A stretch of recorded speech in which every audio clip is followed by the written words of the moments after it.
Universiteti i Shkodrës Luiç Gurakuqi zhvilloi ceremoninë e arritjeve 2025, një aktivitet vlerësues kushtuar studentëve që janë shquar gjatë vitit akademik për përkushtimin, angazhimin dhe përfaqësimin dinjitos të institucionit. Në këtë ceremoni u nderuan mbi 200 studentë, të cilët u vlerësuan me certifikata mirënjohjeje në disa kategori kryesore që përfshin kontribute akademike dhe kërkimore, angazhim në aktivitetet e universitetit, pjesëmarrje dhe suksese në konkurse e gara e të tjerë. Gjithmonë që në momentin që unë kam hedhë mandatin për më bëha pjesë e këtij këshilli, kam thënë ose kam pas refrenin që fjala e studentit do dëgjohet. Është një nder i veçantë për ne që të jemi studentat të cilët ne kemi arritur këto rezultate.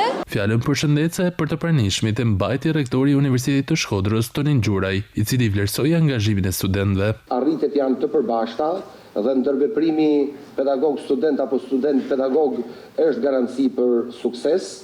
Së dyti, besoj që është një risi dhe kjo fal idesë dhe realizimit të drejtorisë marrëdhënie me publikun dhe studentët, drejtori e cila është e re në fakt, pjesë tashmë e strukturës tonë. Ceremonia e arritjeve synon të shërbejë si një shtysë motivuese për studentët duke promovuar ekselencën, pjesëmarrjen aktive dhe përfaqësimin dinjitos të universitetit në nivel kombëtar dhe ndërkombëtar.